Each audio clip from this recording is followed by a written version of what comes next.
फरमाते हैं कि मैं ना मजदूर लेने गया, बगदाद के चौक में मजदूर बैठे होते थे, तो मेरी उन मजदूरों में से ना एक नौजवान बच्चे पे नजर पड़ी। बड़ा कमजोर सा वजूद था, लेकिन चेहरे पर इबादत का निशान था। माथा बताता था कि नमाज का बड़ा ख्याल रखता है। मैं उसके करीब गया। चेहरे भी बड़ा कुछ बताते हैं ना, चेहरों में भी बड़ी रानाई होती है। फरमाते मैं करीब गया, मैंने उसको कहा बेटे मजदूरी करोगे? तो कहने लगा मजदूरों में बैठा हूं तो जरूर मजदूरी के लिए ही तो बैठा हूं। तो मैंने कहा कि चलो फिर। कहने लगा नहीं, मेरी कुछ शर्तें। मैंने कहा बताओ? कहने लगा पहली शर्त यह है कि लोग 4 दिनार दिहाड़ी लेते हैं, मैं 3 दिनार लूंगा। मैंने कहा यार भाई तो बड़ी बेहतरीन है, बाकी भी इस तरह की रख ले। उसने कहा हुजूर दूसरी शर्त यह है कि मैं आपकी मुकम्मल बात मानूंगा, लेकिन जब अजान हो जाएगी फिर आपकी नहीं सुनूंगा। तीसरी बात उसने ये की कि हुजूर मैं आपके घर में काम करूंगा पर आपके किसी सवाल का जवाब नहीं दूंगा। कहते मैंने कहा यार तू बड़ा अजीब है, शर्तें तो मालिकों की होती हैं। कहने लगा जी बहरहाल मैं शर्तें लगा के जाता हूँ। फरमाते मैं उसे घर ले आया, काम मैंने उसको बताया, तो जो काम मजदूर सारे दिन में करता है ना उसने 2 घंटे में ही कर दिया। हमारे मजदूर सिगरेट पीने में भी तो आधा घंटा लगाते हैं, वो चाय पीने जाए तो पौना घंटा। वहां उनको भी तो दयानतदारी करनी चाहिए कि नहीं करनी चाहिए? मुआहदा किया है ना जी, तो पूरा उतरना चाहिए ना। कहते 2 घंटे में। अब काम जब बंदा शुरू कराता है तो काम और निकल आता है। कहते काम मैंने उसको और बता दिया, वो करने लगा। उसने मिट्टी निकाल के रखी थी बाहर रास्ते में, तो अजान हो गई जोर की। उसने वहीं कुदाल छोड़ी कही और चलने लगा। तो मेरा बेटा कहने लगा इसको जरा बराबर कर दो। कहने लगे चुप कर जा, तेरे बाप से बात हुई थी, जब अजान होती है तो मैं किसी और की नहीं सुनता, सिर्फ अल्लाह रसूल की सुनता हूँ। कहते मस्जिद चला गया, नमाज पढ़ के आया तो दोपहर का वक्त था। मेरी बीबी कहने लगी इसको को खाना खा ले।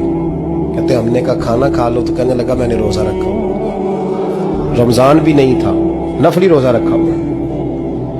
फरमाते हैं शाम हुई, मैंने 3 दिनार दिए, तो मैंने कहा तेरा नाम क्या है? कहने लगा मैंने आपसे कहा था मैं किसी सवाल का जवाब नहीं दूंगा। कहते वो चला गया। अगले दिन मैं फिर लेने गया उसे, काम कुछ और निकल आए, तो लोगों ने बताया वो सिर्फ हफ्ते वाले दिन आता है। मैंने कहा क्यों? कहने लगे जी वो कहता है मेरा हफ्ते का खर्चा 3 दिनार है, जब 3 दिनार कमा लेता हूं तो बाकी सारा टाइम अल्लाह रसूल की जिक्र में गुजार दिया करता हूं। फरमाते हैं जी अगले हफ्ते मैं फिर लेने गया, मैंने पूरा हफ्ता इंतजार किया कि काम उसी से कराना है। मैं जब गया तो मैंने कहा चलो। कहने लगा मेरी शर्तें याद है ना? और मैंने कहा याद है भाई, साथ चल। फरमाते हैं काम कराया, 2-3 हफ्ते वो आता रहा। एक हफ्ते में गया तो लोगों ने कहा हुजूर आज नहीं आया। क्यों? कहने लगे बीमार हो गए। कहाँ घर है? कहने लगे बगदाद के कब्रिस्तान के पीछे जो कच्ची आबादी है उसमें रहता है। फरमाते मैं गया, दरवाजे पे दस्तक दी तो कहने लगा हुजूर आप हैं? दरवाजा खोला है, आ जाइए। फरमाते मैं अंदर गया तो मैंने कहा तुम्हें कैसे पता चला? मैं कहा तुम्हें कैसे पता चला मैं आया हूँ? कहने लगा हुजूर अल्लाह वाले हो, आप नहीं आना था, वरना अमीर तो गरीबों का पता लेने कोई नहीं आते। कहते मैं करीब गया तो कहने लगा मैं आपका इंतजार कर रहा था, तेज बुखार है, तप रहा। जेब से कुछ पैसे निकाले, कहने लगा ये पैसे रखने। एक अंगूठी निकाली,